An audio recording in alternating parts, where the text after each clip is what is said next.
এই আয়াতুল কুরসি এটা হচ্ছে সূরা বাকারার 255 নম্বর আয়াত। এই আয়াতুল কুরসি কুরআনুল কারীমের মধ্যে সবচেয়ে মর্যাদাপূর্ণ আয়াত।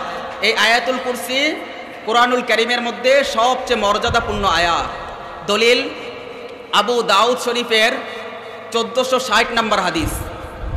আন উবাই ইবনে কাব রাদিয়াল্লাহু তাআলা আনহু قال قال رسول الله صلى الله عليه وسلم ابا المنذر اي ايه معك من كتاب الله الاعظم। উবাই ইবনে কাব রাদিয়াল্লাহু তাআলা আনহু কে আল্লাহর রাসূল বলতেছে, হে আবাল মুনজির। আবাল মুনজির এটা হচ্ছে উবাই ইবনে কাবের একটা লকব, একটা উপাধি, অর্থাৎ তার সন্তানের নাম ছিল মুনজির, যার কারণে তাকে আবুল মুনজির বলে ডাকা হইতো। হে আবুল মুনজির, তোমার কাছে সবচাইতে কুরআনুল কারীমের মধ্যে সবচাইতে উত্তম আয়াত কোনটি, সবচেয়ে উৎকৃষ্ট আয়াত কোনটি, সবচেয়ে সর্বশ্রেষ্ঠ আয়াত কোনটি? তো উবাই ইবনে কাব রাদিয়াল্লাহু তাআলা আনহু বলেন, কুলতু আল্লাহু ওয়া রাসূলুহু আ'লাম। আমি বললাম, আল্লাহ এবং তার রাসূলই ভালো জানেন। রাসূল সাল্লাল্লাহু আলাইহি ওয়াসাল্লাম আবারও বলতেছে, আবাল মুনজির আইয়ু আয়াতিন মা'কা মিন কিতাবিল্লাহিল আ'যাম। হে আবাল মুনজির, তোমার কাছে কুরআনুল কারীমের মধ্যে সবচেয়ে উৎকৃষ্ট আয়াত কোনটি?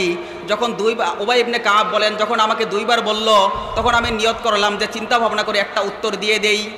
তো উবাই ইবনে কাব বলে, আমার কাছে মনে হয় আল্লাহু লা ইলাহা ইল্লা হুয়াল হাইয়ুল কাইয়্যুম লা তাখুযুহু সিনাতুন ওয়ালা নাওম, যে আমার কাছে মনে হয় আয়াতুল কুরসি নামক যে আয়াতটা রয়েছে সূরা বাকারার 255 নম্বর আয়াত, এই আয়াতটাই আমার কাছে সবচেয়ে উৎকৃষ্ট আয়াত বলে মনে হয়।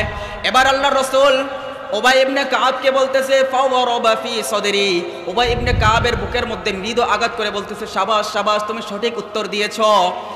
আর হে উবাই ইবনে কাব, তুমি যেহেতু সঠিক উত্তর দিয়েছো, তোমার ইলমের গভীরতা অনেক বেশি। লিয়াহলিলাকা আবাল মুনজির আল ইলম। হে উবাই ইবনে কাব, তোমার ইলম যেন তোমার জন্য আনন্দের কারণ হয়।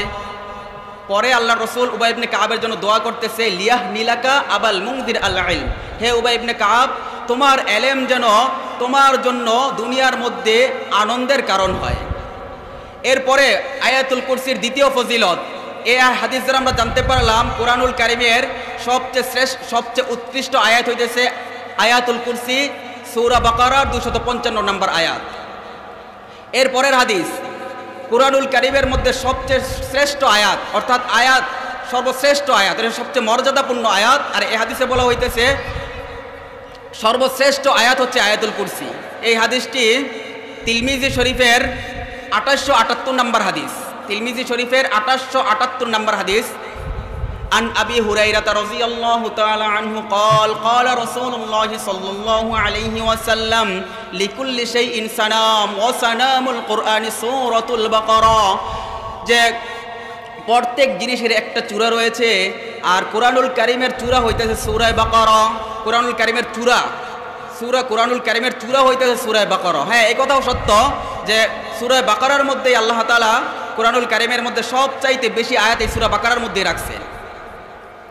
এরপরে বলতেছে, ফিহা আয়াতুন, তার মধ্যে এমন একটি আয়াত রয়েছে, হিয়া সাইয়্যিদাতু আইল কুরআন, যেই আয়াতটি হচ্ছে কুরআনুল কারীমের মধ্যে সর্বশ্রেষ্ঠ আয়াত। ওহিয়া আয়াতুল কুরসি, আর সেটা হচ্ছে আয়াতুল কুরসি।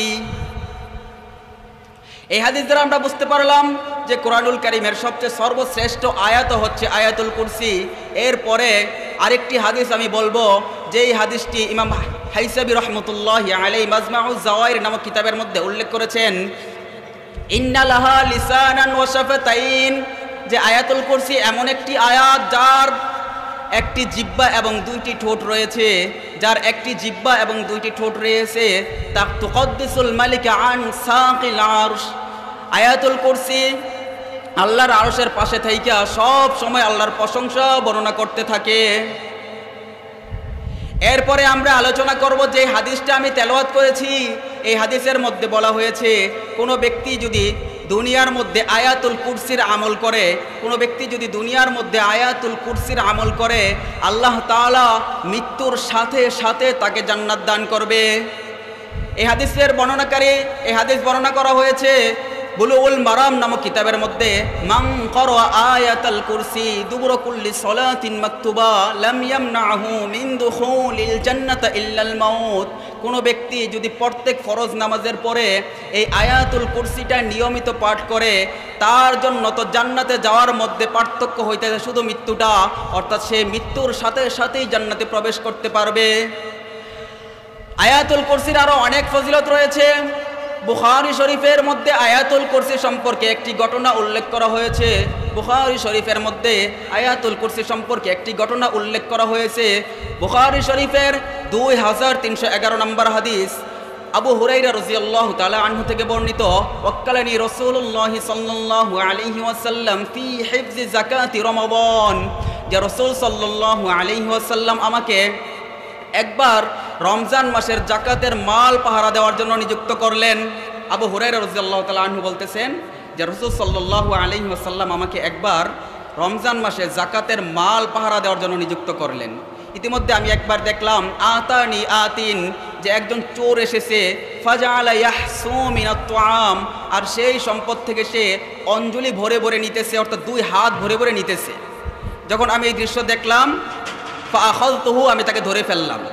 ফাকুলতু লাহু, আমি তাকে বললাম লা আরফা'আন্নাকা ইলা রাসূলিল্লাহি সাল্লাল্লাহু আলাইহি ওয়াসাল্লাম, যে আমি অবশ্যই তোমাকে আগামীকাল আল্লাহর রাসূলের দরবারে হাজির করব। এবার ওই চোর বলতেছে ইন্নী মুহতাজ, আমি হচ্ছে মুখাপেক্ষী, ওয়া আলাইয়া ইয়াল, এবং আমার অধীনে আমার অনেকগুলো পরিবার রয়েছে, আর এই পরিবারের ভরণ পোষণের দায়িত্ব আমার। কি করব, তাদের আহার জোগাড়তে পারতেছিলাম না, এই জন্যই আমি চুরি করতে বাধ্য হয়েছি। এবার আবু হুরায়রা রাদিয়াল্লাহু তাআলা আনহু বললেন ফারাহিমতুহু ফাখাল্লাইতু আনহু, যখন আমি এই কথা শুনলাম তখন আমার অন্তরের মধ্যে দয়ার উদ্গীব হলো এবং আমি তাকে ক্ষমা করে দিলাম, আমি তাকে ছেড়ে দিলাম। যখন আমি তাকে ছেড়ে দিলাম, এর পরের দিন সকালবেলা যখন আমি আল্লাহর রাসূলের দরবারে উপস্থিত হইলাম, আল্লাহর রাসূল আমাকে বলতেছেন মা ফাআলা আসীরুকাল বারিহা ইয়া আবা হুরায়রা, হে আবি হুরায়রা, গতকালকে যে চোর ধরছিল এই চোর কোথায়, এই চোরের কি খবর? তো আবু হুরায়রা রাদিয়াল্লাহু তাআলা আনহু বলতেছেন ইয়া রাসূলুল্লাহ, আপনি কিভাবে জানলেন, আপনি কিভাবে জানলেন? তো রাসূল সাল্লাল্লাহু আলাইহি ওয়াসাল্লাম বলতেছেন আল্লাহ আমাকে জানিয়ে দিয়েছে, যার কারণে আমি জানতে পেরেছি। আল্লাহ তাআলা আমাকে জানিয়ে দিয়েছে, যার কারণে আমি জানতে পেরেছি। আল্লাহ রাসূল কিন্তু গায়েব জানতেন না, আল্লাহ তাআলা জানাই দিয়েছে বিধায় উনি জানতে পারছেন। এরপর আবু হুরায়রা রাদিয়াল্লাহু তাআলা আনহু বলতেছেন হাকাযা লিহাজাতান শাদীদাতান, সে আমার কাছে অনেক কঠিন উজর পেশ করেছে, ওয়া ইয়ালান, এবং তার পরিবারের কথা বলেছে। সে আমাকে বলেছে যে তার অনেক কঠিন প্রয়োজন রয়েছে এবং তার অধীনে অনেকগুলো পরিবার রয়েছে, এই পরিবারের ভরণ পোষণ দেওয়া তার জন্য অনেক কষ্টকর। এই জন্য সে কি করেছে, এই জন্য সে বাধ্য হয়ে চুরির এই নিকৃষ্টতম পেশায় সে নেমেছে। তো রাসূল সাল্লাল্লাহু আলাইহি সাল্লাম বলতেছেন ইন্নাহু কদ কাযাবা, নিশ্চয়ই সে মিথ্যা বলেছে, ইন্নাহু সায়াউদ, সে আবার আসবে। যখন আল্লাহ রাসূল এরকম বললেন যে ইন্নাহু কদ কাযাবা ইন্নাহু সায়াউদ, সে নিশ্চয়ই মিথ্যা কথা বলেছে এবং সে আগামীকাল আবার আসবে। এবার আবু হুরায়রা রাদিয়াল্লাহু তাআলা বলতেছেন ফারাসাতুহু, আমি আগামীকাল অপেক্ষায় রইলাম, আমি আগামীকাল অপেক্ষায় রইলাম যে চোর কখন আসে। কেন? লিকাউলি রাসূলিল্লাহি সাল্লাল্লাহু আলাইহি ওয়াসাল্লাম, কারণ আল্লাহর রাসূল বলেছে যে চোর আবার আসবে। এই জন্য আমি অপেক্ষায় রইলাম যে চোর আবার কখন আসে, যদি আসে তাহলে আমি তাকে ধরব। ঠিকই চোর আবার আসছে এবং আবু হুরায়রা রাদিয়াল্লাহু তাআলা আনহু তাকে আবারও ধরছে। এবারও সে আগের মতো সে বলতেছে যে আমার অনেক প্রয়োজন রয়েছে, যার কারণে কি আমি চুরি করতে আসছি।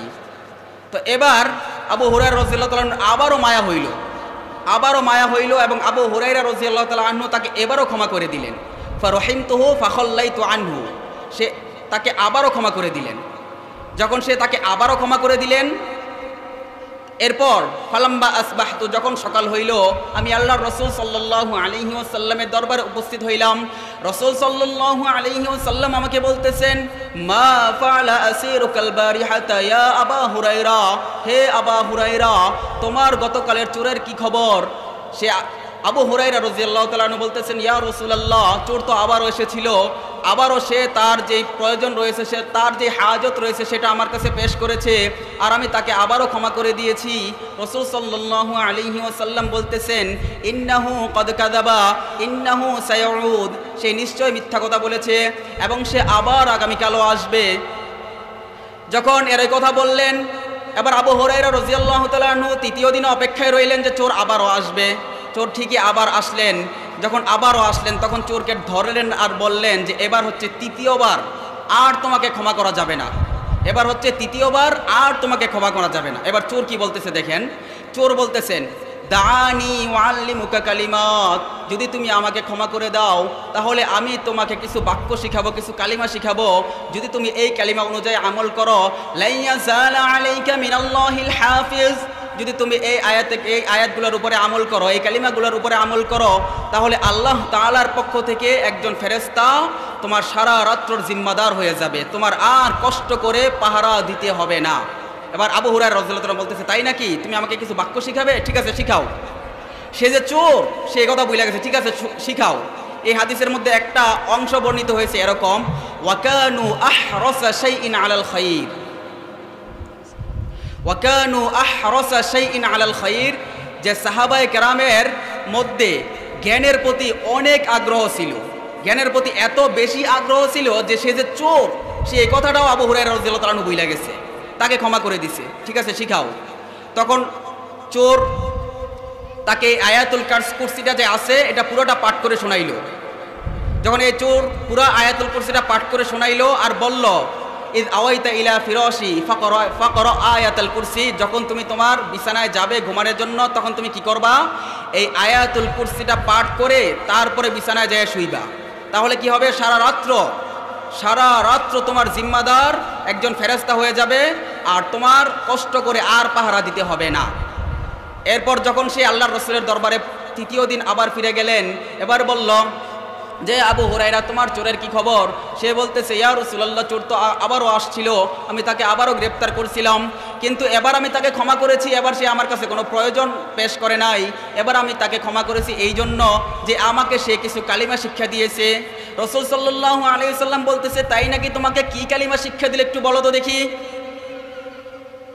এবার আবু হুরায়রা রাদিয়াল্লাহু তাআলা আনহু বলতেছে, চোর আমাকে বলেছে কোনো ব্যক্তি যদি ঘুমানোর সময় আয়াতুল কুরসি পাঠ করে ঘুমায় তাহলে নাকি আল্লাহ তাআলা তার জিম্মাদার হয়ে যায়, আল্লাহ তাআলার পক্ষ থেকে একজন ফেরেশতা তার জিম্মাদার হয়ে যায়। এবার আল্লাহ রাসূল বলতেছেন, ইন্নাহু ক্বাদ সাদাকা, সে অবশ্যই সে সত্য বলেছে, ক্বাদ কাযুব, যদিও সে দুনিয়ার মধ্যে সবচেয়ে বড় মিথ্যাবাদী। এবার আবু হুরায়রা রাদিয়াল্লাহু আনহু বলতেছে, ইয়া রাসূলুল্লাহ, দুনিয়ার মধ্যে সবচেয়ে বড় মিথ্যাবাদী এর মানে কি? তখন বলতেছে, হে আবু হুরায়রা, তুমি কি জানো এই 3 দিন তুমি কার সাথে তোমার সাক্ষাৎ হয়েছে? বলে, হ্যাঁ জানি তো, একজন চোর। চোর ছাড়া আর কে হবে? বলে যে না, এটা তো চোর না, এটা হচ্ছে শয়তান। শয়তান তোমাকে এই আয়াতুল কুরসির ফজিলত শিক্ষা দিয়ে গিয়েছে। এবার চিন্তা করেন, শয়তান যদি শিখাইয়ে দিয়া যায় যে আয়াতুল কুরসির এরকম ফজিলত, আর আল্লাহর রাসূল যদি সেটাকে সত্যায়ন করে, তাহলে অবশ্যই তো আমাদেরকে এই আয়াতুল কুরসির উপরে আমল করে ঘুমানো দরকার। আমরা যদি আয়াতুল কুরসি পাঠ করে ঘুমাই তাহলে কি হবে, আল্লাহ তাআলার পক্ষ থেকে আমাদের জিম্মাদার একজন ফেরেশতা হয়ে যাবে। সহিহ হাদিস থেকে বর্ণনা করলাম। এছাড়াও যদি এই সহিহ হাদিস থেকে গবেষণা করে মুহাদ্দিসিনে কেরাম এই আয়াতুল কুরসির অনেক ফাজাইল বর্ণনা করেছেন। কোনো ব্যক্তি যদি সে লঞ্চ বা স্টিমার অথবা নৌকায় আরোহণ করে, দোয়ার পাশাপাশি এই আয়াতুল কুরসি পাঠ করে সেই নৌকায় ওঠে বা লঞ্চ বা স্টিমারে ওঠে, তাহলে আল্লাহ তাআলা তাকে তার নিজ জিম্মায় সকল ধরনের যাত্রার অনিষ্টতা থেকে তাকে হেফাজত করবে। এটা সহিহ হাদিস দ্বারা বর্ণিত না, তবে মুহাদ্দিসিনে কেরাম হাদিস গবেষণা করে, হাদিস রিসার্চ করে এই ফাজাইলটা বর্ণনা করেছেন। এছাড়াও যদি এরকম ফাজাইল আমি বর্ণনা করি তাহলে অনেক বর্ণনা করতে পারবো। তো যাই হোক, যেহেতু আমরা বেশি আলোচনা লম্বা করব না, এবার আমরা আয়াতুল কুরসির সংক্ষিপ্ত অর্থ এবং তাফসির জানার চেষ্টা করবো ইনশাআল্লাহ।